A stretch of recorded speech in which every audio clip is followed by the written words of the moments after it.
এই যে ফুল গাছটা দেখতে পাচ্ছ, এটাকে না রাতের বেলা উঠোনের মাঝখানে দিয়েছিলাম। কেন বলো তো? ওই যে কুয়াশার জন্য।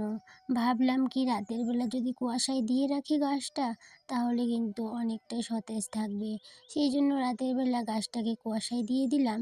আর সকাল 6টায় ঘুম থেকে উঠে কিন্তু আবার সেই বারান্দাতে এনে রেখে দিলাম। কারণ কি বলো তো, এই গাছটাকে না কালকে আমি এনেছিলাম বাজার থেকে। তো যার কাছ থেকে নিয়েছিলাম উনি বলল যে রাতের বেলা গাছটাকে কুয়াশায় রেখে দিতে আর পরদিন গাছটাকে লাগিয়ে নিতে।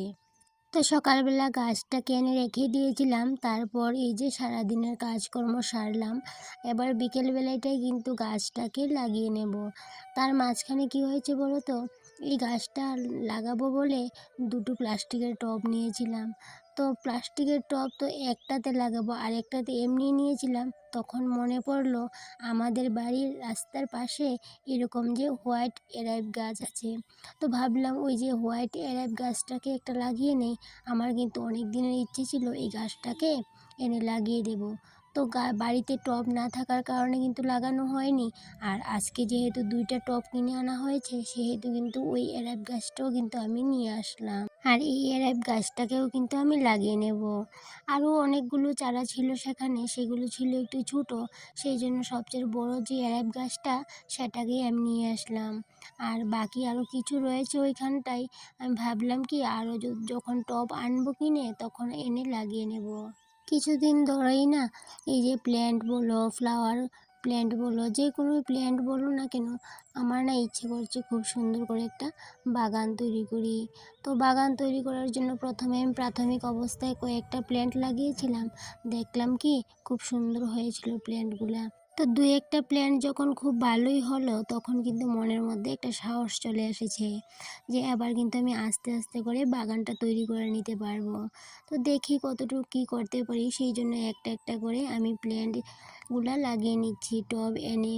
তো আমি অনেক জায়গায় দেখেছি যে এই হোয়াইট অ্যারাবগুলো না টবের মধ্যে যখন লাগানো হয় বেশ অনেকটাই সুন্দর লাগে।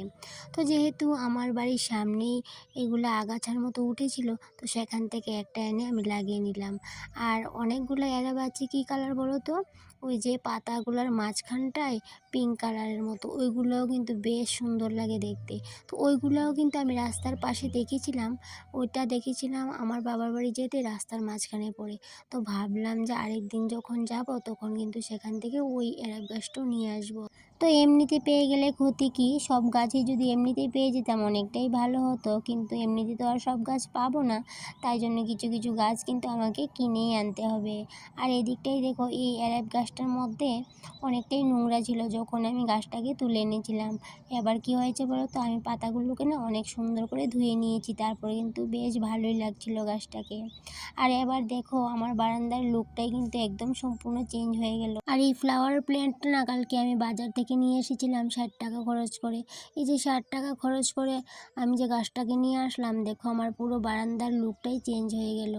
এত ভালো লাগছিল কি বলবো তোমাদের, দূর থেকেও কিন্তু অসম্ভব ভালো লাগছিল। আর এই দিকটাই দেখো আমার জেব্রিনা প্ল্যান্টগুলোও কিন্তু অনেক সুন্দর হয়েছে। তো আজকে সব প্ল্যান্টই তোমাদের সাথে শেয়ার করলাম, কেমন লাগলো অবশ্যই কমেন্টে জানিও। আর আজকের ব্লগটা এখানেই এন্ড করলাম।